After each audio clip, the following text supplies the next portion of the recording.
What's happening? Hey guys, welcome to the Dave Powers interview, not the Dave interview Powers. We are going to be interviewing Dave Powers, one of the co-creators of the Objective Personality System. His website will be linked down below if you haven't heard of him, but honestly, why you're watching if you haven't? Let's get straight into it. Dave, how have you been handling the coronavirus and shit? Dude, it's been great. Dude, doing great. Getting some extra family time. Getting a bunch of chores knocked out. It's been really good. Kind of some forced extra processing time, so it's been good. Yeah. So how's Cody and Shannon been handling that and stuff? Because I know I have an EJ mom, and Shannon's probably like super awesome on that, but it's been super stressful having basically a 2 extra months to a summer vacation from my mom. So how are they handling that? The first couple of weeks were hard. Like it was like the first couple of weeks before this kind of knocked off. Like I was getting a little anxiety because I was kind of like seeing it coming before like it actually started going. Of course. Right. And so I was kind of doing my anxiety on the front end, like, this might actually be a thing. This might be kind of coming towards a lockdown or something like that. So by the time it started to hit, and then schools were actually canceled, then I was like, kind of like, yeah. And then the first couple of weeks were hard because it's like we have a 9-year-old and we're thinking our systems are doing a lot of work, but we don't realize how much the school is taking a lot of weight off the bar. Yeah. And now all of a sudden we're all at home. We got to get work done. He's here. So the first couple of weeks were hard. We had to put a lot of time into like get him going and getting him with chores and routine and getting settled. And now he's, little TESE monster. Now he's loving it. He's super happy all day long. He's running around. He has his little list. He's getting a bunch of chores done. So now we're in a, finally got to a nice hosting space here. Right. Yeah. Dude, that's awesome. That NI, dude, you flex that all the time. Speaking of NI, like NI really amazes me with like how much it like is so future oriented. But I haven't heard recently, I might have missed this, but sort of what your plans are with OP in the future, like now, like what your recent plans are. So like this year and maybe like, 5 or 20 years, like where do you see this going? So yeah. 1 year. Yeah. So right now, like the priority is kind of getting our own systems managed. We have a weekly routine of production and housework, chores, everything else. So it's just like getting that more and more condensed down and dealing with things that blow up and stuff. So that's been going really, really good. We're kind of on the tail end of that. Like we're moving along pretty quick on our daily stuff. So from that, it's now like taking the extra amount of time and energy we have each week to then start to applying towards hiring and getting new people on board. And so we've actually always had a couple of people at any given time over the past few years kind of in the pipeline or the hiring process. And we'll be getting to know them over the course of a few weeks or months. Some will come over for part-time work. Some will get to know from afar or whatever. And so that is starting to kind of amp up. We're getting a few more people that are a little bit more serious. They've been in kind of the pipeline for a while now and are looking at kind of making some bigger commitments as far as like being here, working here. And that's going to be a kind of a bottleneck for a while because like working here and being part of the team, it's like you got to swim under the mountain. You can't be the INTJ and show up and be like, I'm just going to do the INTJ stuff. Like, no. You're just going to create a hijack situation. We drink our own medicine here. You got to go through it. So it's really like, really waiting for the people that are coming from they're like, yes, I love this mission. Yes, I want to be a part of this. Yes, I see a lot of great here. But really, they have to be coming from the spot of, I need to get free of my own tidal waves and stuff. And I see this team and this mission as a way to get free of my own insanity. So the person's got to have that broken, humble heart. But you know what I mean? So it's a weird dynamic someone's got to be in life, So from there, it's just that's kind of the bottleneck. We can't force that. We can't speed that up, So it's once we get a team of 3, 4, 5, up to about 10 people that have kind of gone through all that process and can work together here as a team, then it's like, okay, now as a team, we can start talking about what's next. Is it AI? Is it genetics? Is it scale? Is it working with organizations? Because it's such a big, what do you do with this thing? Like, I don't want to ask this guy, like I want to ask a team of at least 10 people that are making observations and decisions, not from fear anymore, so. Totally. Yeah, that makes sense. Yeah. So I've honestly, like, I've had to turn the NI off and I'm just allowed to look for the next 5 years of my job is to get a team of 10 people and then throw that and make that their problem, That's really cool. Because the NI really does want to take it on itself. So that's really cool. Yeah, but like the virus, like Asees, a lot of the NI, it's like a lot of it is fear driven. It's like, it's not that the NI is like, oh, I see what's coming, I'm so fancy. It's like, no, I'm so afraid of chaos. I'm so afraid of the schedule changing. I'm so afraid of the sensory. I'm so afraid of something happening that I haven't planned. It's that super weakness is really what's driving it. So the NI is just trying to overcome. So it's coming from fear. It's not coming from a good spot. You know what I'm saying? Dude, that was probably like the first and most important revelation I had, like once I finally understood my type, which was, and I sort of applied that, as you know, with the trading stuff. It's such a big thing, because like before I figured out the trading stuff, it is exactly how you described your journey. I was literally crying every single night in my bed, and I couldn't. Before I committed and blasted, and now I'm like perfectly coasting. I'm doing that thing. I'm sort of activating all the functions, or at least I know what they're doing, and that's great. So like, how has OP like helped you do that in your life, like more recently, and more like the minutia of that, because we don't really get those details.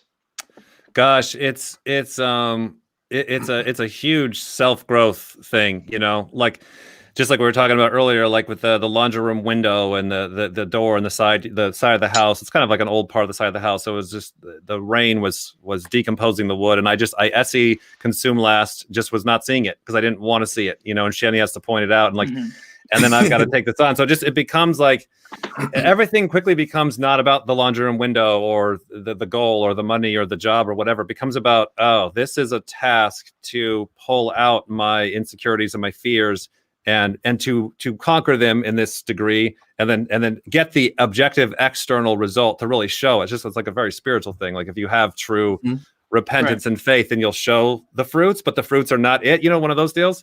And for Shani as well, gosh, just like Shani and Cody, it's so crazy to see the single decider emotions, because it's double deciders. We're like, okay, we're nuts, but like that's the one thing we can kind of do is like deal, you know what I mean? Right.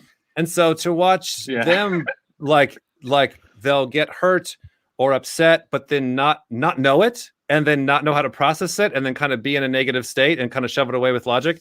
And then to watch them start to be, Shani's catching it first, obviously, then teaching Cody, like watch them to work backwards. Watching Shani use objectivity, because it used to be in the old days, Shani would be like, "Oh no, I'm feeling fine. It's not my fault. It's your fault." You're like, "Hey, it's your whole vibe here, And so now it's much more like watching her use objective standards, like, okay, if I've been in a mopey state for longer than 5 minutes, or if my partner is upset, like she's using these objective things to ping back to go, I don't feel like I'm off. I don't feel like I'm wrong, but these are the little objective things that I use to trigger back to catch myself. And it's like, what I'm saying is like, it's like every couple of months, it's just like, oh my gosh, there's more growth. There's more understanding of like how psycho I was just 3 months ago.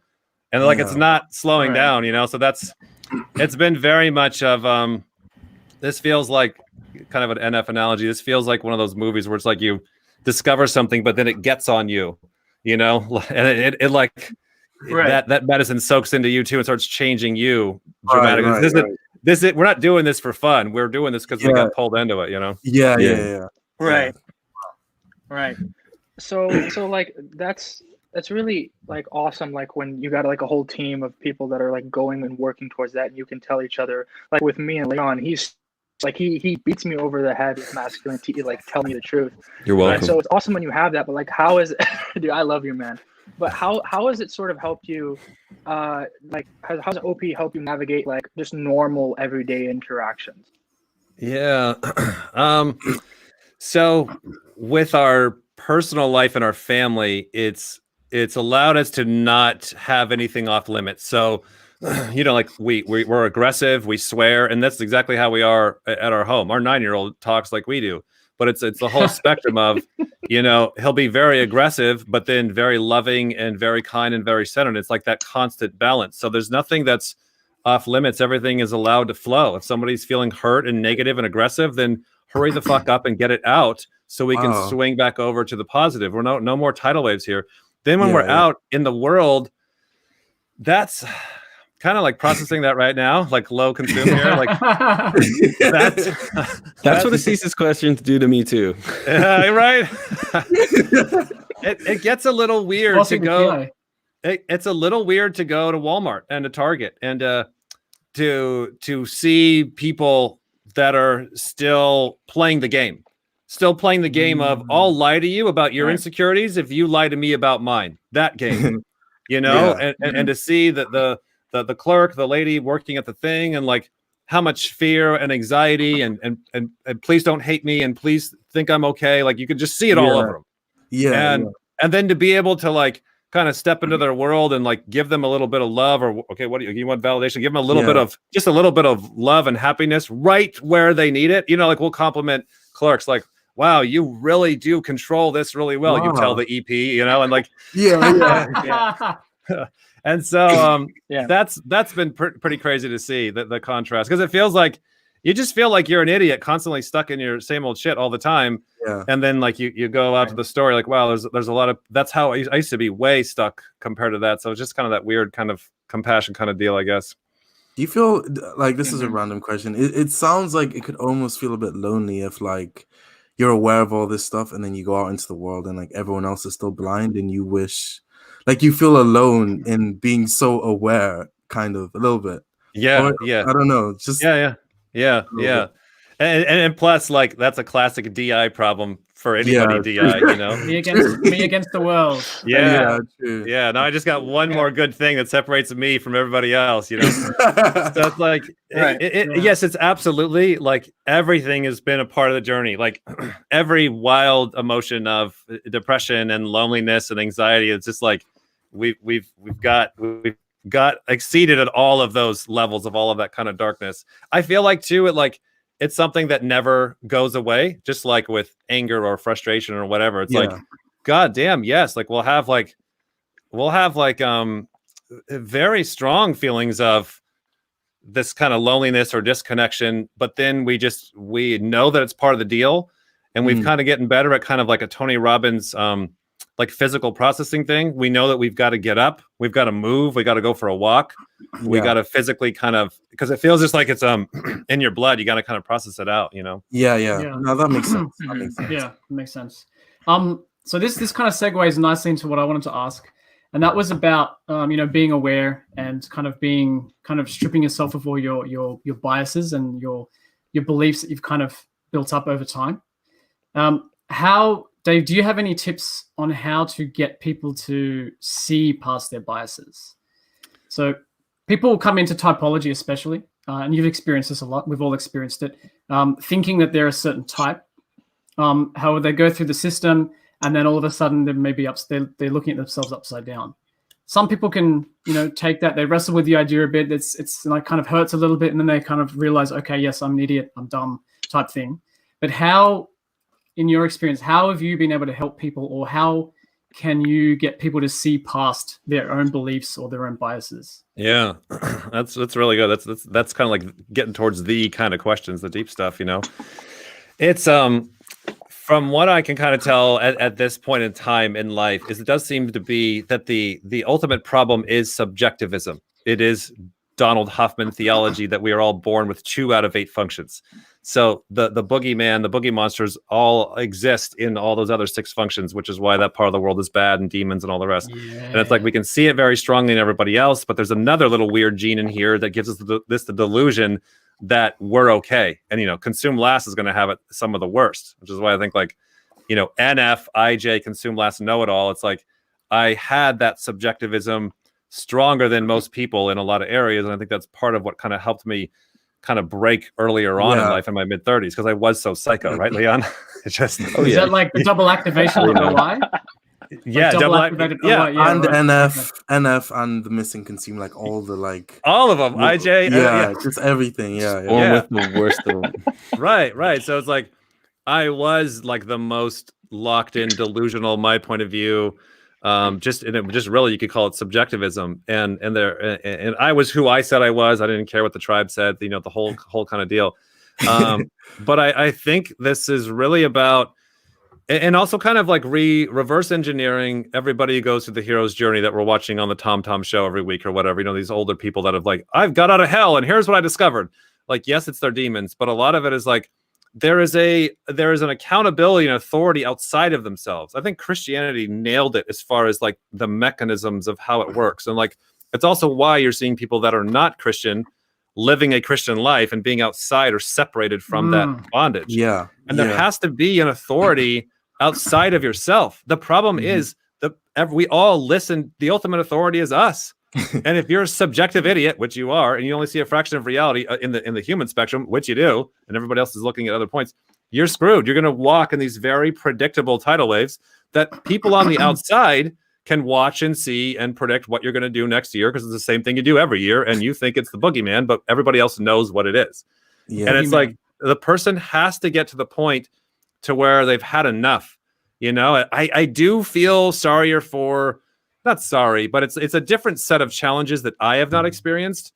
If somebody is in their 20s, you know, earlier in life, have this conscious awareness, but haven't gone through the meat grinder of their 20s and 30s to really get grounded in, you know? Yeah, really, Life has to punch you in the face for you to just wake up a little bit, right? Yeah. So it's like what we're finding, just kind of bring this together. What we're finding is it's very much a journey of like, we try and teach what we're seeing, and that is you got to use objectivity. You have to listen to your 10 teammates. So I hope those are some pretty solid friends. If they're losers, you're going to get a bad feedback loop. You're in a lot of trouble, right? That's why we like to use people out on the internet, you know, and like, okay, what would Tom say? What would Ed Milet say? I've watched enough footage of him. I can guess what he would say, you know? And knowing that their point of view is more important. And that's why I'm saying it's like, I don't want to run this business. Don't ask this guy. I just have one little vote, and sometimes I'm close to the truth, sometimes I'm not. And so it's a person getting to that objective authority, but it comes through a lot of wear down over time, generally speaking. And then they might not be ready today, but what we're finding is a year from now, a lot of people are. So you got to kind of be open for that too, you know? Right. Yeah. You mentioned fear and the boogeyman a few times, and that's like a recurring theme that you kind of keep bringing up throughout your series. What's your opinion on fears? Like you say that, you know, our fears aren't real. It's obviously related to our lower functions. Like what's your opinion on or thoughts on that? Yeah, it's one thing that Shanny and I are using in our own life is a standard of if it's not fast, fun, and easy, you're fucked. You're compromised. You're living in fear, and the fear is coming from a lot of different places. But it's kind of like the ego of like I love something or I hate something, and then that love and that hate and that fear imbalance is usually coming from how are you perceiving the world. Like so, for example, it's just like, you know, you ask the IJ, like, hey, do you want to change things up? Do you want to get a new computer? Do you want to update? Do you want to? And they're looking at it like, no, I don't, because I can't manage this. I can't see this. I know there's a lot of steps that need to be done to update the computer or whatever. And because I can't see them, but I know that there's something there that creates a lot of fear, you know? But then every time when a person can go and conquer those fears and things become in the light and you can see it because you're allowed to use your other observer, then it becomes very fast, fun, and easy. And the fear starts to melt away because the fear, a lot of it's just coming from that missing information or that missing ability, that missing decider or whatever. And it's like we're using it more as a ping back. Why am I feeling anxiety here? Why am I feeling fear? Well, if you keep asking yourself, you're going to take yourself for the same old predictable ride. Are you done yet? Are you done with that one? Are you old enough? Have you gone through enough? If you can stand outside of it, you can go, that would say that I have missing information. What I like to do as a double decider is go, would somebody else be afraid of it? Would Ed Milet be afraid of it? He'd be like, no, he wouldn't. Okay, so why? Answer that. You know? Now it's basically just coming back to objectivity again, right? Right. Yes. But yes. But I'm also finding you've got to have an ability to, before you get to the whiteboard and I'm going to do the right thing, you got to let yourself feel those feelings of crazy and anxiety, and you can't skip that. You can't skip that. The struggle. All your animals have to process it, right? All the functions have to go through it. And you got to acknowledge your subjective fear. This is a big thing that like Shanny and I've been, you know, like this has been a big thing that I've been talking to Shanny about over the years of like, Shanny, you know, like single decider, right? It's like, Shanny, I'm not going to get rid of my fear of chaos and my fear of things, and I'm not going to stop being a narcissistic, aggressive know-it-all. Like, I'm not going to stop that. I can promise you that every year I will continue to do work to put in where I'm gradually getting not worse and a little bit better in these areas, but I'm always going to be this psycho. Now, what I can promise is like the authority of, I want to get the goal done. I want to work as a team, you know, so you're leveraging off of some objectivity to get it done. Yeah. And that kind of makes sense, even like with like our conception of how the brain works with neuroscience. It's like your brain is kind of smarter than you, like the you that you see yourself as. The brain will prioritize its own survival and things like that. So you have to push yourself on, like, to the point where you have to do it, you know? Right. Your brain isn't going to do all that work for like, just for the sake of like, I want to do it. Right. Like it has to be like, this is do or die now. Like we're doing this, you know? So yeah, totally makes sense. Which is in all the hero's journeys. Yeah. Like that's the first chapter of the movie of, you know, your planet blew up and ready, set, go, you're in. You can't get out. Yeah, exactly. Yeah, right. Exactly. Dave, you're so recent, like just right now, the past like 5 minutes, fear is basically coming from the demons, big thing. So how do you handle, right? Let's say like someone who is like a boss or a parent, who's like in a position of authority over you, asserting their fears or demons onto you. How would you go about handling that, or what advice would you have for other people who are currently going through that? Right. So step one that helps a lot for us is that if I'm an EP consume first, what I have tattooed on my arm is the general fear of they are out to control me is going to be my largest fear, right? So it's like, it helps to know it's like you're going to be hypersensitive to those situations and those environments. And that right there knocks like 80% of the power out of it. You know what I'm saying?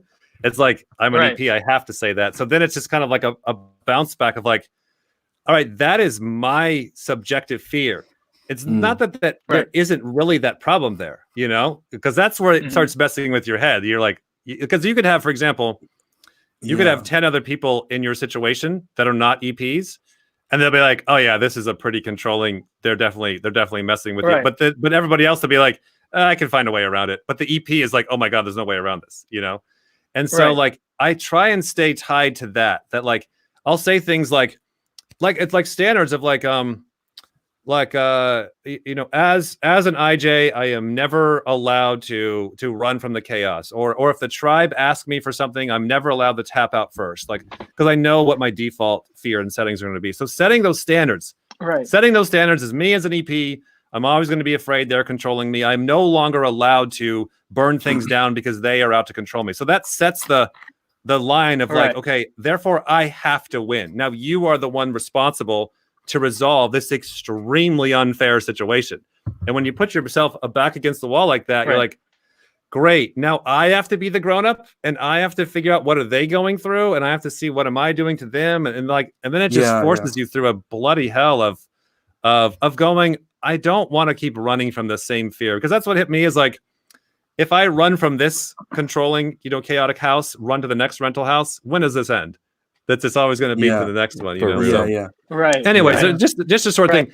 That's the starting point. You got to put your back against the wall where this is your fault, your problem. You're the grown up, you're responsible. And therefore you're now allowed to use your demons. Like, you know, get on a video conference and ask people like, hey, what do you think? And continue that kind of process where you're bringing in the tribe and bringing in different points of view. And it becomes a chip away process, because the demons are like, give me the fast, fun, and easy. You know, it's like me with the computer. Where's the button I press and this whole thing works fine, right? No, you got to work on it 20 minutes every day for the rest of your life. What, the rest of my life? You know, so it's stepping into that responsible role where there's no quick fix. You now are taking on the role of, I have to resolve the tribe is out to control me in this chapter and every other chapter, you know? Yeah. Right. Yeah. I think the reason I brought authority. I'm sorry. Did you want to say something? Oh yeah, no, I was gonna just see if I understand what Dave said, because there was a book I was reading by Ryan Holiday called "The Obstacle Is the Way," and it reminded me of what Dave said. So I was just trying to clarify if it's like the same. Is it sort of like you're gonna have these things objectively that are bad happening to you, right? But like that almost doesn't even matter, because what you get out of that is like your subjective experience. So it's like there was an example of some guy that got sent to jail unfairly, and but his time he spent in jail was completely focused on educating himself, working on getting out of jail. And when he finally beat the case, he spent 20 years in jail. He didn't even bother like asking for an apology or anything from the justice system, because he was like, whatever happens outside of me is out of my control. All I have is like me. How am I going to respond to this thing? Like, even though it's objectively bad, I have to just, you can control what you can control. So it's like, what's my experience? I'm the one that's going to be hurting. So like, what am I doing to myself to suffer when I don't need to suffer, even though it's like bad? Does that make sense? Like, totally. Yeah. So that's, I was just trying to clarify. Is that what you mean, where it's like changing the perception? Yeah, because it's like ultimately the person realizes, what are you going to do? Where are you going to go? Who are you going to cry to? Who's going to come save you? How are you going to get out of this? You know there's another one after this. Now what?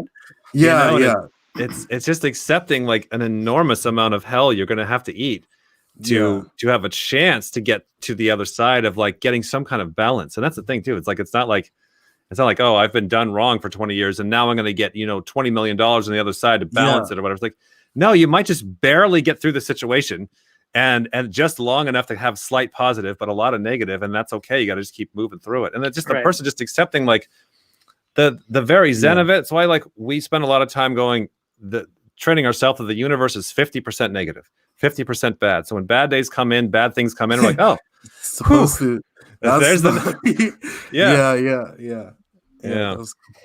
Dave, what is the number one thing that people need to accomplish to be successful at typing? Their dishes.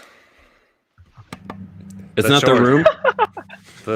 Starting with the little stuff. The way I look at it and the way that I've gone through it is like objective typing is like a level 10 sophisticated, complicated task with a lot of moving parts. It's like entrepreneurship or studying a martial art or something like it's like a high moving, very complex task. Yes, right? And so it's like if a person has failed and given up and refuses to win at a lower sophisticated, objective, complicated task, like scaling their dishes or their groceries or their chores or their home and dealing with people there, they're not really going to be able to do it, objectively, like objective typing. Now, some, if it's their hobby or it works in their functions or whatever, they can kind of reach the rim of like being able to do that to some degree. But then now what? So now what? Say somebody out there is watching this stuff and they can objectively type. Who are you going to tell? Who are you going to work with? You got all these emotional problems and like, okay, so you're awesome. So the president of the United States calls you, or we call you, somebody calls you like, wow, it's an amazing skill that you did. Can you come help us? And the answer would be, well, they would lie and say, oh, of course. But it's like, you won't show up next week. Why? Because you're sad, because you're crying, because your dishes blew up, because your family blew up, because all of your lower end stuff blew up. So what the hell does it even matter? So it's like, for us, we just look at it in that pyramid. Like, if you're mastering the lower ended stuff like dishes, chores, and whatever that may mean in somebody's life, usually that stuff is the best place to start because it is in your face all day long. I know it's sensitive to kind of my demons, but play along. It might be then harder to master the relationships with the family. Then you're creating that solid foundation and you're cleaning out your own fears and your own self. Then, just like psychology says, once you can see yourself better, darkness included, then you can see others better. Because so much of typing is not only the mechanics of juggling all the chess moves of how to kind of work the tools and work the system, which is rather sophisticated, but also sitting there in a very calm state and not getting triggered when somebody comes through who's your exact type or somebody that reminds you of somebody that abused you. Now what? So that's what I strongly believe. I don't push it on people too much. I do kind of watch for those that are doing it. I watch for those that are starting from the bottom up. Approach and the ones that are just fast flying bullshitters, just trying to run for the top of the mountain, get the task, get the fast app, get the thing. It's just like, go ahead. So it's like you need to like have the Maslow pyramid kind of stacked up. You need to kind of get the survival instincts first, get yourself comfortable, get a house, get yourself some income so you can actually survive, and then it's like, okay, now I can spend time doing this because all my other shit is like taken care of. Yeah, because what I believe, what I went through, again, reference The Greatest Idiot in the World, is it's not what you can do, it's what can you scale. So many of the massive mistakes I did in my life as a, sleep, last play, high energy idiot, as I was able to run and touch the rim of, I could do YouTube videos back in the day that got millions of views. I could do this, I could do that. But it's like, could I sustainably do it over 6 months? No. Like when we were doing our RC airplane business in 2008, like going YouTube gangbusters, I literally did laundry 2 to 3 times per year. Like I would just wash my clothes like while I took a shower. Like that, like I was burning down every department of my life just to make those YouTube videos that were successful. God. You know? Right. So it just gives you some and so I know it when I see it in other people. I'm like, yep, I've been there. I used to do that. I don't care what you can do. You can do amazing things with your damn saviors 1 or 2 times or for a couple of years. Watch the YouTubers that just burn out, the Hey Guys videos that keep coming in every couple of years. I'm looking for who can you scale? Because I'm thinking about 10 years from now, 20 years from now, 30 years from now, 40 years from now, you know? So it's not what you can do, it's what you can scale. And if you don't have that foundation, you're going to run straight up and then just fall straight down within a couple of years. Guess what? I'm going to take a shower right after this with my clothes on. It saves some time. It saves some time. I'm telling you. Saves time, dude. I believe you. Completely unrelated. My question would be, do certain types pay attention to power dynamics more than others? Or is it just like they have their natural methods to attain power based off their functions? And do you have like any examples of that? Wow. So break that down for me a little bit. Tell me what you're seeing, what you're thinking about. Well, actually, Odom was kind of pointing out, I don't know, he had like some idea that people with TE. Dumb idea. Well, okay, we were discussing. I thought it was your idea, but he was saying that, hey, you seem to pay attention to power a lot. I don't know if that's double masculine. I don't know if that's TE. I don't know if it's a life experience. And so I started thinking about it, and I'm just wondering what you think about it. Gosh, that's a good one. I don't know, because it sounds like the specific context for anybody could be so different, whatever they're looking at in their life, you know. But I can speak generally with the term power. When I hear the term power, you know, this may go after what you're going for, maybe not, but it's like I think a lot about Robert Greene, the 48 Laws of Power, and how that like society and people are definitely very power hungry, power trip. I was just watching some video the other day on like the winner effect. You know, when people start getting in a positive groove, like their testosterone goes up, their body can measurably start getting more open and positive. And like a lot of what it is the power trip that they have power over their life. That's one of the things that I kept talking about, this power thing, whatever that means. I would say that definitely, I definitely have, there are people, I would say, just from my own experience, that like, I see them as bad guys or enemies or people to move around because I see them very power hungry. Maybe that's Kim Jong-il in North Korea, that I would guess he's an EP or something like that. He seems something like that. Or a lot of like single deciders will get very power hungry because they're scared of the tribe. So they're in this weird swinging way. You know, Leon is a double masculine, high energy kind of guy. So he's going to be, I don't know, competitive, and maybe power is going to be coming out there or something like that, you know? Right. But it's definitely a really powerful force that we take very seriously when we see somebody who is seeking out power, whether through dominating the tribe or having the coolest thing or being competitive or whatever. And it's like, okay, what are they doing with that? It seems to be it kept coming up in our math when we would like crunch down the human needs and the hero's journey, like power and control kept coming up, you know, power, kind of the deciders, control, the observers or whatever. I want things my way. I want to be the king. I want to do it my way. I want to show others, kind of aggressive energy, you know? Yeah. So yeah, we definitely see it. And, you know, we kind of watch for what's motivating people there, you know? That's kind of a general NF answer. So yeah. Yeah. But it's like the general answer is probably more true than something specific. Because like there's so many factors. It's like, rather than saying, oh, it's this type and these parts, it's a safe answer. Yeah, it's not type. It's not type. We definitely see that. General, yeah. It's definitely not. It's definitely not type, because like every single time we see a type that's an asshole or whatever, like right away my brain jumps to several people I know that are that same type that are super growth mindset and awesome. That's what I love about the people we type in the class. It's just like, look at this amazing grown up, and it's like, wait, who are you? What type are you? You're the same type as my mom or whatever, you know? Yeah. I'm gonna ask an FE question. I think you'll like this question. So periodically you guys kind of change your agenda on what parts you're shitting on or like praising. Right. So at the very start it was NI's trash. And then later on you guys were like, SI is the way to go, like if you really wanna win at life. And then I remember like maybe a few months ago, it was like ISTPs are just the best. Right. So yeah, so going into 2020, what's the best or worst part of function? I think our next kick that we're on is SFJs. I think that's where we are. And this is all bullshit. This is us having fun. We're coming from the thing of like people take this type is better than that type so freaking seriously, you know, that we're just trying to wreck the whole board and cause chaos, you know? Yeah, so it's like you should hear all the bad things we say about ISTPs behind their back, as well as all the good things, you know. Yeah. Like everyone gets it. Everyone's like, that. Yeah, no one's. Yeah, that. Yeah, that's what we're trying to do. That's what we're trying to do. So if somebody emails us, like, hey, I was really hurt by that, I'm like, okay, I will kind of listen to that. Like, hey, I'm sorry.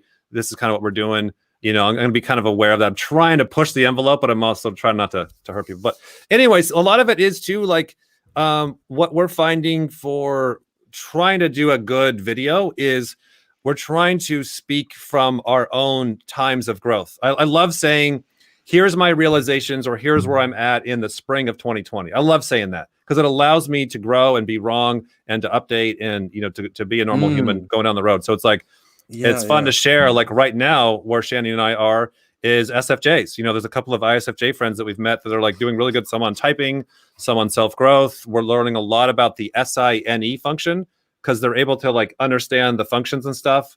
And they have a lot of self-growth. And they're like, okay, so here's how I would describe SINE from having SINE. And they're like, oh my gosh, that's how and why we're winning in our own life when we're doing the step-by-step. Now I understand it and see it more. And, you know, so it just becomes very like, it's like you're trying to cross a bridge in life and you need the SIFE function. And then once you understand it, use it and unlock it, it's now just you just want to tell everybody about it for 3 months. It's the greatest thing ever, you know? Yeah. No, I get you. Totally get you. I think Jono's internet cut out. You'll come back. Yeah, that's cool. Yeah, perfect. Yeah, but my second question was this one's more about the parts. Put it up on the banner. Oh yeah, true. And read the chat. I couldn't blast and do that at the same time. Anyways, what's the difference between blast figuring shit out as you go versus OE figuring out shit as you go? Because with OE, like you're not prepared either. So it's like, do you know what I mean? Like it's hard to could you give like that's a good one. It's hard, right? Because so say like Shanny figuring stuff out versus me figuring stuff out. Yeah, exactly. Perfect. So let me just speak from that point of view. So like when me and Shanny are trying to solve something, you know, we're trying to solve something in Cody's school, right? Yeah, here's a good one. So it's like they go into the lockdown, and now the kids have like a few weeks. They don't even hear from the teachers because the teachers are, you know, crying to their mommies, not knowing what to do. So finally the teachers have enough balls to come back and they're like, oh, okay, so we're going to do this Zoom thing and please don't yell at us. And they're just these like scared kids running the school, you know? And so they have this ridiculous schedule and then a ridiculous website that is just like really hard to understand. And Shanny takes care of most of this because I'm just like, oh my gosh, this is a tribe nightmare over here. And so when it comes time to like trying to work out a challenge of like getting Cody's schedule where they literally have them go on the Zoom like at 10 a.m. and 1 p.m. Monday through Wednesday. And then on Thursday, it's 10 a.m. and 1 p.m. and also 9 a.m. Did you get all that? I didn't. So it's just like, it's this huge mess. And so for me, I'm just like, okay, here's how we'll figure it out. We're going to throw stuff at the wall. We're going to show up to a few of those when we can. And then if Mr. Leverty, that's the guy's name, if he tries to hold Cody back, I'm going to just go down to the school and bully him. And we're going to just find a way to just shove the kid into the 4th grade. We'll just figure it out as we go. We'll use aggressive blast energy. We'll just try this. And if the teachers cry enough, then we'll listen to that kind of and then adjust. And she's like, okay. Or we could take some more time really reading over their website and consuming it and figuring it out and understanding it, and then setting up something a little bit more accurate. Now, the problem has been with that, to kick her ass, is that she'll be doing that. Yeah, here we go. I'm glad she's not around. So she'll be doing that on like 15 projects. that all need like 30 hours to figure out. And I'm like, we got to go. Just shit that one out. And if it blows up, we'll take some ping back. Yeah. And so that's been a good dynamic, you know? Yeah. Okay. So like OE is figuring shit out with information, and the blast is doing it without. Like it's like let's just go. Just like, bulldoze. Yeah. Okay. Control people, make them do it. Yeah. The blast like seems to feed off of. I love getting feedback of what doesn't work. I love getting feedback of you broke something and you hit something. Like, great. Now I know the wall is on that side, so come over a little bit this way. It's like I'd rather take the pain in that direction than the pain of sitting there and reading over your damn forms and trying to figure out the sensory. For real, same. That's a completely different world to me, but fair enough. Yeah, fair enough. The saviors, right? The saviors are like, I will do jumping jacks and overwork the hell out of this over here.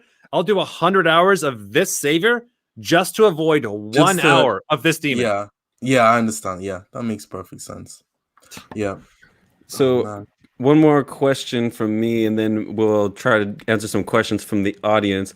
My question is, from what you've seen in our show, or hopefully you have seen, and this doesn't embarrass us, but how have we improved as a team and as individuals since we started?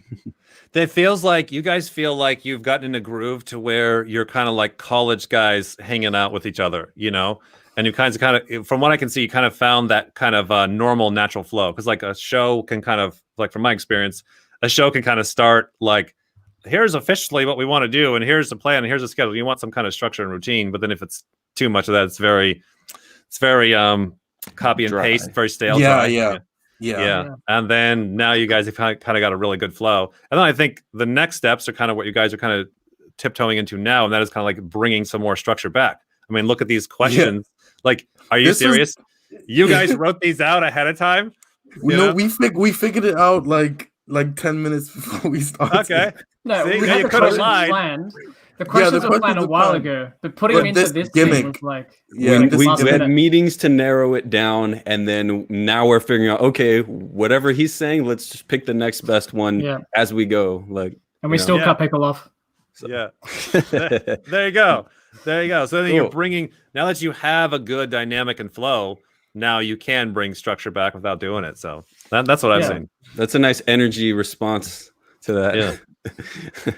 All right. Let's see. One thing I've learned. Sorry, just to cut in. One thing I've learned as an EP, it's like if I can really like just hammer myself into organizing this stuff, then I have more freedom. Like I have more mental freedom. It's just like I'm just gonna follow this path that I've already created, and I'll just like kind of drift along that path that's already kind of stable. And in the meantime, I can like use my NE to just like do whatever the hell I want to do. Right. That's really good. First question here. Is it common for FI users to be sad yet not able to articulate their problems? Like they just ramble and need others to articulate their problems so that they themselves can understand their own problems. Wait. Hold on. What do you guys? So did you get that? No, I didn't. I'm typing to Leon right now. Can you read? Is it all right? So is it common for FI users to be sad, not able to articulate their problems? FI users to be sad and not articulate their problems. I guess like the demon TE. Like I mean I'm thinking like with I'll see that with Cody. I'll see with like anybody with it on the polls, you know, like the EJs over here, they're very IP like. They'll have their emotions hurt and then they won't process it, they won't talk about it, and then it's like the savior FIs at the top, it's like they'll be hurt and they'll know they're hurt, and then they'll consciously not want to talk about it because they don't want to talk to the tribe because that's where the problem is coming from. So oh, sorry, go ahead. You're still going. I was just gonna say, naturally, like whatever you have in the middle, I'm really finding is kind of the thing to leverage, as that is where you're getting one natural strength. So like for Leon and I, because we're double activated TE demon, it's like that's the one thing we can kind of like. If Leon's upset, it's not going to be that much of a mystery. He's going to be wanting to get his emotions out and try and resolve it, you know. And then like right, and like that causes a lot of stress for Shani around here. But it's like she doesn't have any emotional tidal waves coming from me because I'm just a whiny bitch all day long at a small degree, you know? I totally feel good. that. I feel like when they changed the knife. Yeah, right. Oh yeah. Next time, it says where's Thomas? What's up, Thomas? Hey, where's Thomas. Shan? We miss her. Also, we love her hair and your lighting looks great, dude. That's actually so true. We're all thinking that as soon as it. Yeah, we all noticed it, and it's awesome. Good job on that, SF.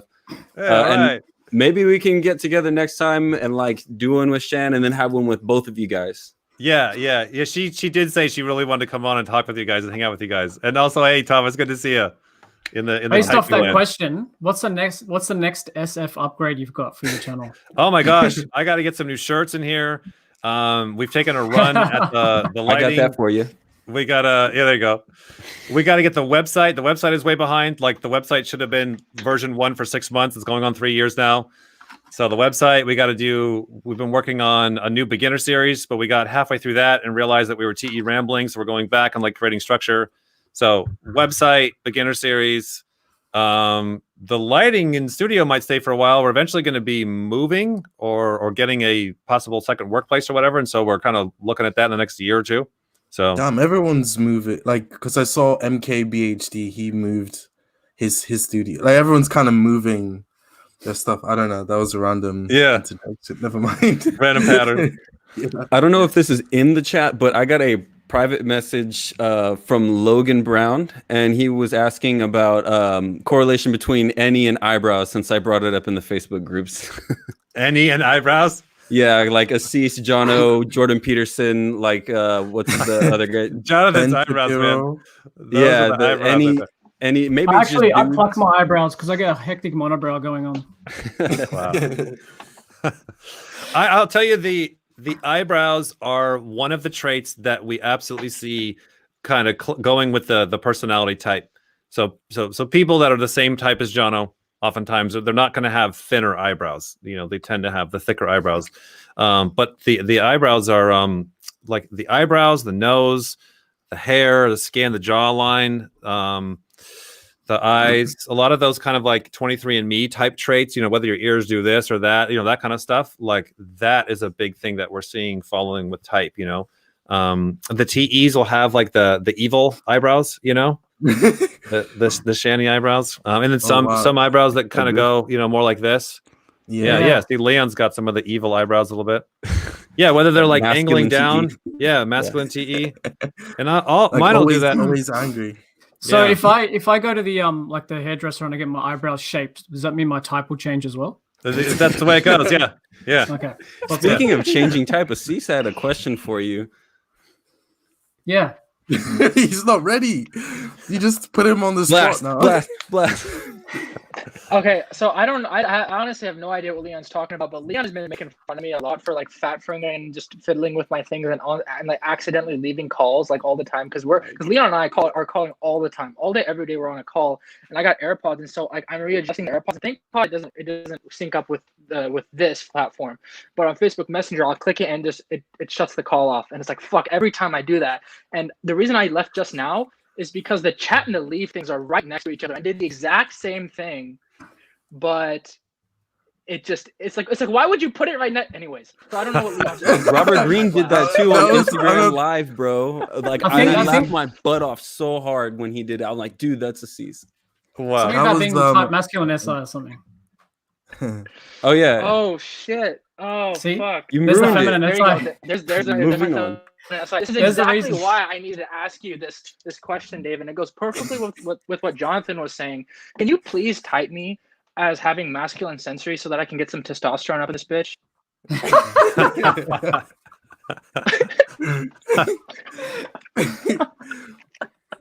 Oh, gosh. See, I can't get the stupid smile off my face, please.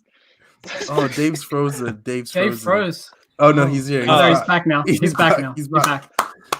It was too much effort. Too much effort. Sideways. Oh my god! All right. Let's get another. Melanie Van Riel. Dave, you mentioned that masculine FI/feminine TE push on self instead of the tribe. Also, the savior DR would suffer more from insecurity. Are those related? Would a savior masculine DI be more prone to insecurity? That's a great question there, Melanie. And how's it going there, Melanie? I'm She's seeing the that same like, type as you, I think. So double yeah. feminine. Oh, double feminine, feminine. yeah, and me. Yeah. I think like, so insecurity, right? I think it hits. I think that's a kind of like a time in life kind of thing. It hits everybody, you know, usually at some time in life or multiple times in life, and hits them differently. I think it's more like that's kind of how we're looking at it. It's not necessarily like which types get insecurity. You know, I'm sure if you were to lay out the math, some are getting it more often than others. Like if you have, you know, feminine FI last, that's going to be a pretty heavy deal, you know. But the point is like, where does the energy go? You know, so if like, say a feminine FI, say like a Shani, feminine FI at the bottom, demon, it's like that insecurity is quickly going outward. You know, the insecurity energy is pushing towards, oh, my insecurity is coming from my outside world. I'm not good enough, and the tribe and all that. When it's on the other end of the spectrum, where it's like for me and Melanie here, looks like it's like the masculine FI savior. It's like that insecurity quickly comes back around. You know, because it's like I'm not going to blame the tribe. Those idiots. It's not their fault. It's like it's my fault. You know, and it's like you're aware of those emotions, and you're aware of your values, and you're aware of how much you suck, and it gets a real dark hole kind of effect. I mean, I guess I could say that like, wow, like what is very consistent is when people are very depressed and insecure, like how that is playing out in their body is 100% consistent with their type compared to other people of their same type. So if you're having depression this way, every of your type is also having depression exactly the same way, and that's in contrast from people that are opposite of you. You know, because the energy's got to go somewhere. It's going in a very predictable way. So it's like for the savior masculine FIs. This is why, like, I think, in my opinion, my guess so far is like, you know, Myers-Briggs land. There's a lot of funny little myths out there. It's funny. It's been funny to watch over the years, like which ones, like, oh, those are actually pretty freaking real. Like one of them is like the INFPs being very dark and gothic and sad. Hell yeah! Like we're seeing that in our work, that a lot of people with lead masculine FI, INFPs are thrown in there, and you know, me and Leon, or not Leon, but me, myself included, but like that when that masculine FI, when it goes dark, that person's chapter in life, there ain't nothing like it. Like that is a dark hole, a dark abyss of self-destruction, unlike we've seen in the other type do. Because all the other types are, you know, feminine this or extroverted that, and it's not doing that super duper self-implode, you know. But the solutions though are rather the same, where a person has got to kind of get through the subjectivity, because like especially with masculine FI burning down on itself, savior, this is what my younger years were like. That nobody can save me. You don't listen to the tribe. You're locked in your own emotional state, and you get caught in a loop that never ends. And the person has got to recognize that and start forcefully going the other way. And start denying the FI. You have to start doing things you don't feel like doing. You know, and that's now bringing in the TE. Like, I had to train myself to start to do the right things. And that is, like, I can't say that's gotten a lot easier over the years. And it's so much easier now that when my FI is like, hey, let's jump down this dark hole of death and despair and depression, I'm like, no thanks. Been there, know that deal. I'm going to choose to start doing the right thing and go this way. And that helps because you kind of get up above it, and then you're not falling back into it. But getting out of it is one of the hardest things to do. But once you get out of it, it gets a lot easier to build those habits to not fall down that black hole, you know? Yeah. Did you ever have a problem like apologizing to people and then like it just got easier? Because a lot of people talk about their masculine FI and how they like don't like they hold grudges forever or whatever. But I'm like, I'm so mad at you, and then 5 minutes later I forget and I forgive you, and like we move on and whatever. Just give me some slack too sometimes, you know? Yeah. Well, that might be your feminine FI. You're forgetting the masculine doesn't forget, you know. Well, I can remember, and like once I tell the story. Right. Once you get back to the T and start talking it out, or the logic. And it has like been today, I really pissed off Leon today, but I made him laugh and he kind of just forgot about it. Right. Yeah. That's like I do with Shan. I just pick her up and give her a hug and swing her around. She just laughs. Yeah. Oh, nice. Okay, I'll move on to the next question. Will someone of the double masculine modality with double feminine saviors appear different from someone with double masculine modalities with double masculine saviors? Also, this is Natasha. She talked to Shan the other day. How's it going, Natasha? I know her. Someone with masculine modalities. Oh, yeah, like with double feminine saviors appear Oh my gosh, totally. Absolutely. So for example, let's say an INFP that is okay, let me see if I can break down the math here. An INFP that is double masculine is going to have her saviors FI and NE, then they're both double feminine. Oh my gosh, Asees is a perfect example of this. Okay, break his down then. What is it? He's the double feminine. He's double feminine, but he has double masculine NETI. Me and Leon. Right. Me and Leon, because Leon has those feminine saviors as well. Yeah. That's like Leon and I. You'll probably notice we are like the quarreling couple. Right. in our group. Yeah, it's totally something we see. There's a lot of like the pros that we see of it is like just a really nice awareness and balance the person has. Like it's like, because if you're on the bell curve, right? So it's like if you're double masculine, doubling down on double masculine energy, well then you're very double masculine. But if you're double masculine with double feminine saviors, like it's, even though it's on the bell curve, it's a nice kind of balance. You know, there's a lot of people that, but yeah, just like with Leon and stuff, like what's going to hit you in the face with Leon? Like depending on what context or where you catch him at, it might be a lot of feminine energy at the time. And then later when he's in his masculine, say like, okay, there's the masculine. But the point is like Leon is not somebody who's like, oh my God, he's only double masculine all the time. Because you can see that. So true. You know, so that's how we see it. It's but it also too, the cons will be kind of the Hulk syndrome, you know, where like if somebody's like play energy, like is it Wes Watson? Yeah, so Wes Watson, the gangster guy that we watched, he's like he's TENE audio. So he's like double feminine saviors, TENE. Oh. And then he swings to double demon, masculine SI, masculine FI. And so that swing, when he gets into his demon world, so watch this, demon world, introverted world, and masculine world. Oh yeah, that's quite a swing that can happen there, you know. Okay. Yeah, but it's really cool. Okay, next question. Hold on.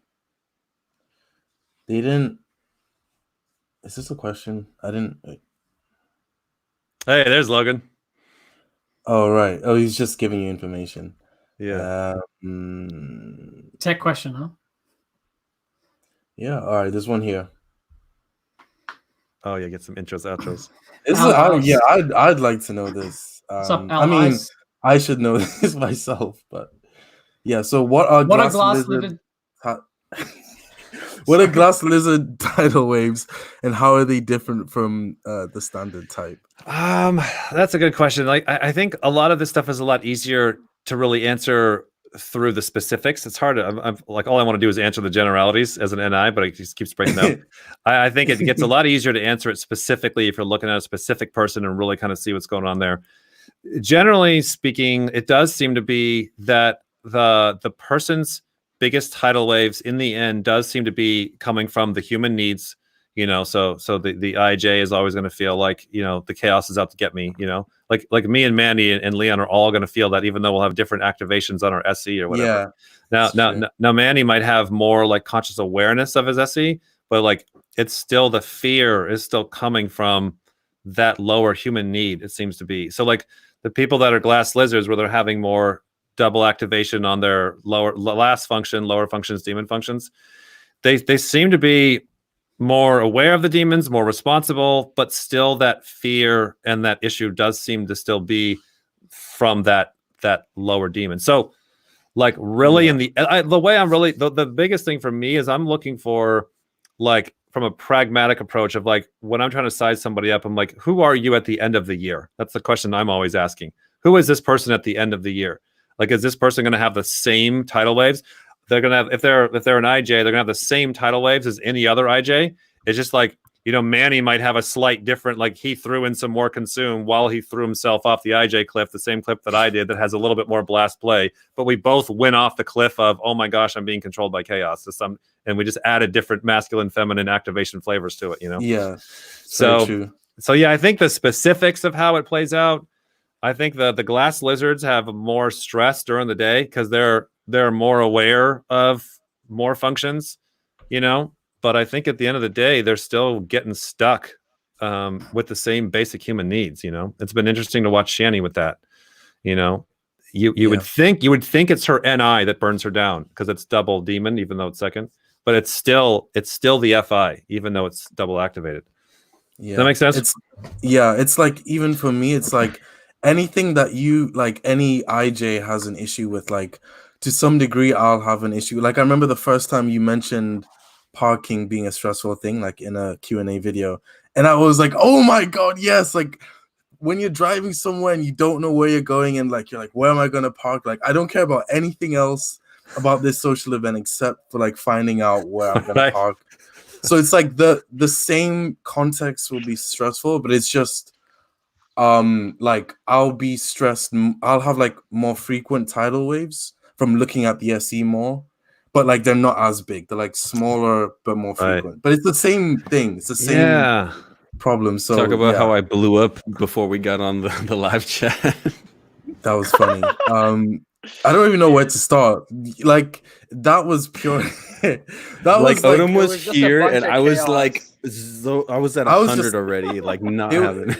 There was OI issues with preparing for this, so like we were like, oh, what is going on? So like we sent you an email to clarify stuff because we were trying to figure this stuff out, but Leon blew up. He was sending caps. Yeah. Like when he's sending caps, like I can hear him shouting, like, and I can like, and he was harassed. He was tagging us like so many times, like. You're gonna change caps lock to double masculine lock.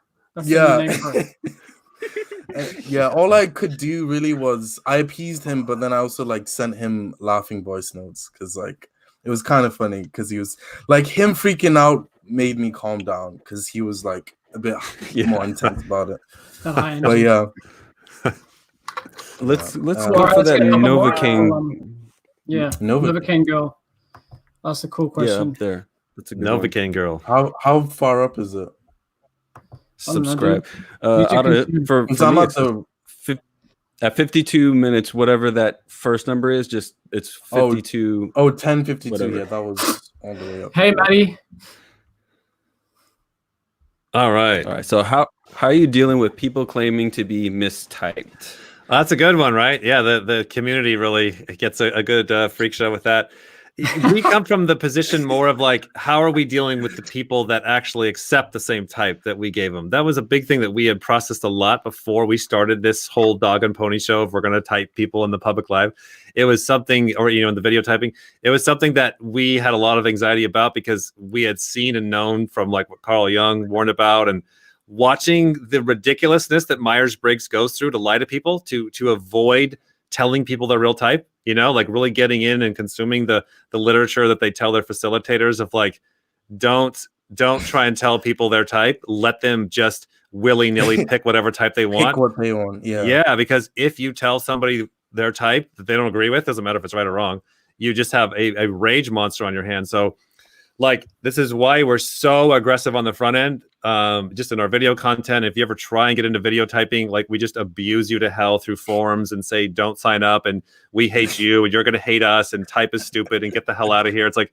we're doing everything we can to try and deal with the fact that what we're doing at scale is not super sustainable. Like I always make the example of telling my psycho-controlling grandma that she's psycho and controlling. She doesn't want to hear it, So it's like, we got all that to say, we come from the position of we are surprised by and thankful for that 90% of people or whatever kind of get their results back from us and are relatively calm and cool and appreciative about it. And so the fact that we have, in our opinion, a very small amount of people upset, not agreeing with their type, freaking out, going crazy, like to us, it's a lot. It's not as bad as we thought, Right. Now from that, from the typing thing, it's like, so now kind of double siding, switching over to their side. It's like, I can't imagine how crazy hard it would be if I'm like in my 20s and here's these people in their 40s that are like, we have the personality code and you got to come through us. And then you're trying to do all this self-development and you get this type back and you're like, what the hell? Because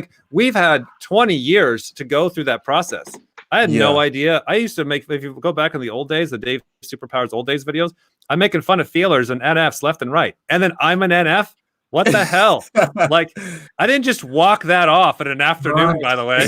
You know, that was a couple of years of processing, and then when we figured out the animals, they were like, oh man, that Blast one's the worst. Like, oh yeah, our business partner Blast, he's the worst. And then we're figuring out, like, wait, I'm double activated Blast. Like, that was hard, you know. So it's like, I get it, but I just had 20 years to process it through. So it's like, we are seeing that a lot of people that freak out, they kind of process later, as well as like we're also very clear on the front end that, like, look, we're just a couple of dopes. Like, absolutely, we can get you wrong. This is just our opinion. This is our insight. But I know that, like, the community creates this thing of, like, whatever we say must be right. But that isn't necessarily true. We're just playing a statistical game. So it's a real mess. We really sympathize. We know how hard it is. And we just wish we could warn people more. Like, hey, this might not go as, you might be one of the ones freaking out. So please actually think that might happen, you know? Right. That was really good. Many perspectives taken in there. Yeah, that was good. I'm gonna jump over to a question about the imagination and visualization. So does imagination and visualization help with the development of SE/doing things? For me personally, yeah, I guess take it yeah. Oh, and then for her too, if she's got the same type, yeah. Like I would say for me, I would say the FI visualization helps me in the sense of, like, really, I guess it's just still kind of, you're leveraging a savior or whatever. Like, I'm going to use a savior to help out my demon. So my demon is SE. So what can I use? Can I use NIFI or visualization? If I had the visual modalities, I'm sure I would use that more, you know? Yeah. I guess I kind of do if I'm watching YouTube videos of how to put in a door or something like that. I guess, yeah, the sense of, like, it's the same kind of, like, self-growth stuff of, like, I guess I got to see myself doing the SE thing.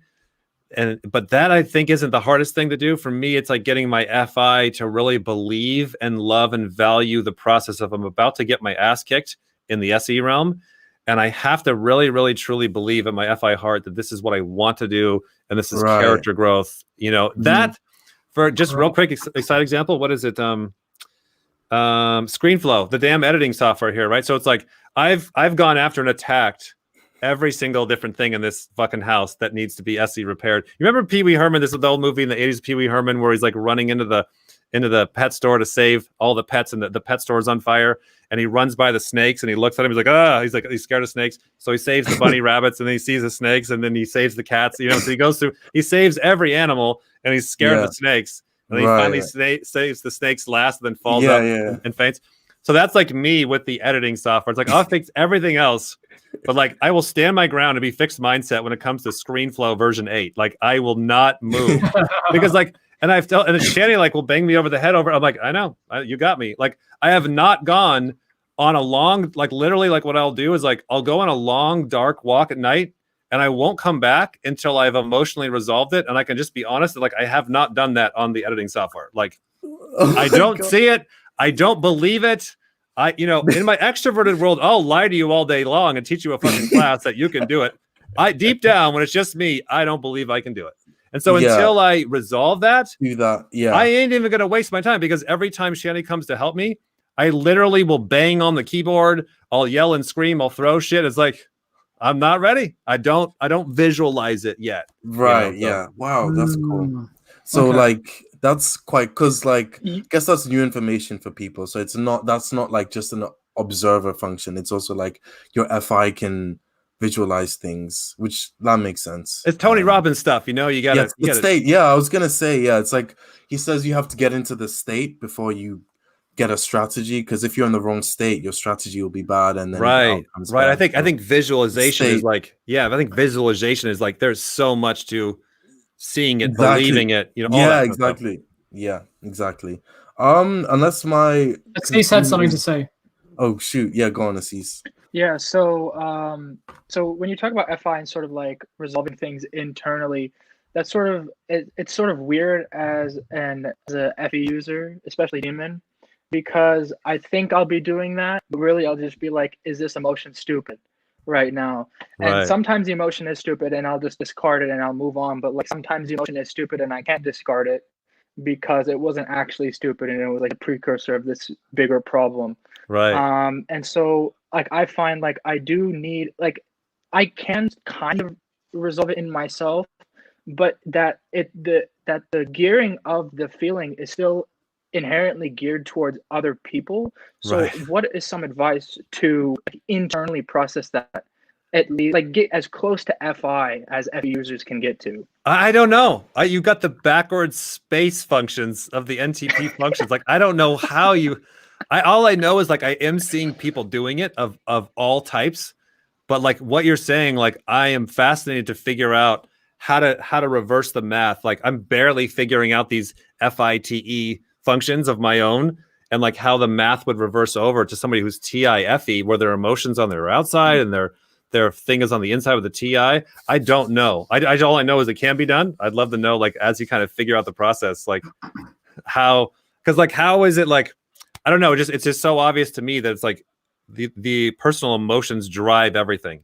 And if someone's like, oh no, I have FE, emotions are out here. It's the logic that drives everything. I'm like, I don't know. I don't know. Oh man. There's a bit where like my FI is like, it's very small, and it is very much like I can only know what there is to like based upon what I know there is to like. So it's not like I generate my own preference. It's like these are the sort of possible preferences, and I sit here, and then that's where my TI will settle, and I start building that. But yeah, like there's the sort of, because the DI it gets sort of awkward with dealing with other people, and so I was like, damn, can I get as much of it settled internally first before I go shit on other people? Yeah, because would it not be like the TI would have to work down the logic, like this is the truthful thing to do, this is the right thing to do, this is the must, like you've got to convince yourself logically this is the right thing to do, and then get moving on that, and then sort out the emotions while you go, something like that. Yeah, it is very much like while you go. And I've noticed that especially with Blast, is like if I don't deal with anything that I need to deal with that I don't want to deal with as it comes up, or even create those opportunities, it will start to build up immediately. Like even ignoring it like 2 times almost becomes too much. Right. And with the Blast especially, it's very much like controlling the emotions of other people is sort of how my Blast that's a big part of it. But yeah, I see with that TIFE thing, it is very much like there are some things where it's like, oh, I like it doesn't matter, and I sort of had to give up on explaining that. Like, my favorite color is blue. Why is my favorite color blue? I think it looks nice. That's the only reason that I have to move on. But it's like, if it's like I have like a political stance, let's say whatever my view on like abortion is or something, then it becomes like, then the logic can come in and like sort of make that. But it's like I will still feel that way, but then like the feeling is like it like enmeshes and ties together all of the logic. Right. That was a lot. So much TI. So much TI. Now you have to sleep process that. All. Yeah. We're just TE dummies. Speaking of logic. Final question, of logic, Dave. We're gonna have to wrap this up. Well, no. We're gonna wrap this up and ask you the 3 truths, bro. Oh, Go for it. Try it out. Yeah. What are your 3 truths? Let's get it. Yeah. Get it. Get it out. Just. I would say, so as I would say, in the spring of 2020, my current possible alleged 3 truths at this time might be something along the lines of kind of the subjective objective repentance story of something like, number 1, what Donald Hoffman is saying is true. Number 1, subjectivity is the problem, that we are really blind to most of reality, you know. And then number 2, I guess this is kind of like my FI truth, I guess is what I'm talking about here. These are my 3 FI truths or whatever, the life that I've gone through. Yeah. Number 2, like the person, again, speaking of myself, has got to get to the point of repentance. They've got to get worn down. They got to see that, oh my gosh, this subjective thing really is the problem, the largest problem that's causing me in these tidal waves. And then number 3 would be the objective salvation, that by setting goals and working with people and knowing that I have these kinds of fears is the way out. So kind of my 3 NIFI connected little trails of truth there at this time. Very nice. I really respect that. The fact that you you're pointing out that it is at this time, so you're making room for growth and change that way. It's like, I haven't figured everything out, but this is what I got, and I'm only gonna keep growing, so it could change. So that's really respectable. Oh, thanks. Yeah, thanks. The feminine TE too, feminine TE demon. I constantly forget the logic. It's definitely a challenge of mine of having to reinvent and refigure out the logic, and then not trust it too. You know, I feel you there, man. Yeah, right. Yeah. So with the feminine, whatever demons, whatever, is it like you forget it or you just forget to remember it? Forget it or forget to remember it. So I think it's forgetting to remember it. The recall is like not there. I'll tell you, like, I will be working on a problem and I'll get it like halfway solved, and then I'll stumble across some old Google Doc that I wrote 3, 4, or 5 years ago, and there's the whole equation problem. It's also the NI. Yeah, the NI too as well. Yeah. Oh god. Yeah. So how does that sort of work with Shannon? Because you're obviously feminine. God, she just how smashes me over the head with NT. Like, it doesn't matter that her NI is a demon. Her NI beats the hell out of my NI because it's masculine. Like, it's not she's wrong almost all the time, right? But it's like, it doesn't matter. Like, her NI is just strong, aggressive, I feel it, consistent. Like, and then when it's right, it's unstoppable. She's similar to Saskia, my girlfriend. We all have NITE. It's just constantly bashing me with logic. I'm like, oh damn it. I can't, like, you're making too much sense. Like, right. So with that savior feminine NI, is it very much like you're responsible to be receptive to her NI? What be it, masculine, demon, whatever. Yeah, because it's weird, because it's like the saviors and masculine seem to have a lot in common. It's like, I trust my masculine SE more than my feminine NI. Now, if I had masculine NI, I'd be home free. And that's what we see with the people that are my type that have masculine NI. Man, it's just like a tripling down on NI, and there's like too much trust right off a cliff. So it's like, for me, it's like I'll see these concepts and patterns kind of moving through the creek. But I'm like, yeah, but the facts, the rocks, the solid non-movables, but then I won't respect those, and I can't hold on to those very well because they're a demon. So it's just like the learning process is a messy nightmare for me. I got to go over it. And I just thankfully I used the blast play. I just put in 10, 20,000 hours on something, and then finally I could make an RC airplane fly, not because I researched it correctly. I just kept trying random stuff. And then when it works, I like have to then go reverse engineer why does that work? It was really just time and chance that got it to work. I don't even know how I did it. Wow. Very cool. All right. Awesome. Well, all right. I think that's the wrap, guys. Hey, good hanging out with the 3 or 4 of you. All right, whatever. Somebody left early. Asees is cutting out. He's trying to find it. A bit of lag. He keeps cutting out. All right, you guys do it. All right, Dave. Thanks so much for coming on the show. It was awesome chatting you. We were just talking a bit of OP, a bit of crap, a bit of fun, a bit of energy dom stuff. Thanks so much, and thanks guys for tuning in and commenting. Oh yeah, the hand signs. NiNe show. Leon, he's not here, but Leon. I don't know how to do it. Is it which way is it? It's too feminine. Which way? You gotta make this make way? your hands more masculine, bro. Is it right hand? You gotta get retyped or whatever. Yeah. Yeah. All right, back for the sign out. Peace out, guys. Peace See you guys. Thanks a lot. Peace out.